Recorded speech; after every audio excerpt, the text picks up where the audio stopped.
waxaan idin la wadaagaynaa fariintii ururka xirfadleyda caafimaadka dawladda Puntland marka fariinta maanta idin la wadaagayaan oo Dr. Maxamed Xuseen Aadan gudoomiyihii guddigaas waa qodobada soo socda mid waxay ku socotaa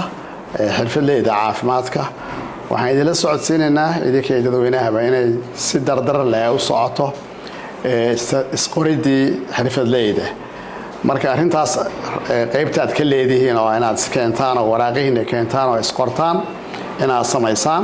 si gaar ah dadka la isqoraya waa bahda caafimaadka bukaanka u adeegtay si xirfadiina aad u bilic samaysaan aad u heshaan aaminka community-giina fadlan isdiiwaan galiye arintaas waxay noo tahay inagoo dhan xurmo qodob kale oo idin la wadaagayna waxa weeye dadweynaha ay ku socotaa waxa weeye dadweynahu qofka adeega caafimaad ka qaadanaysaan intaynaan u tagin oo adeeg ka samaysan waxa bilowday arrin cad oo aan qarsoodi lahayn oo la hubinayo qof walba caafimaadkiisa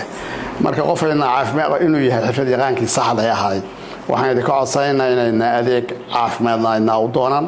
maxaa shidooyinka ka yimid maalin kasta ayaynu aragnaa oo dadkeena soo gaaray ugu dambeyntii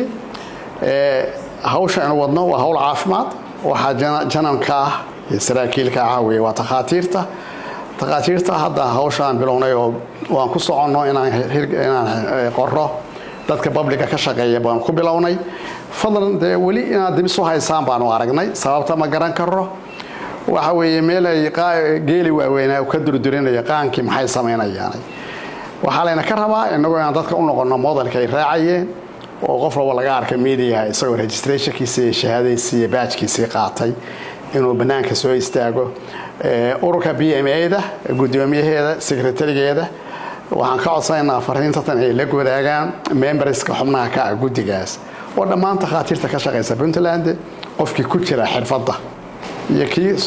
markaas practice wada waa inuu isqoro oo arintaas aan support ka helo BMA-da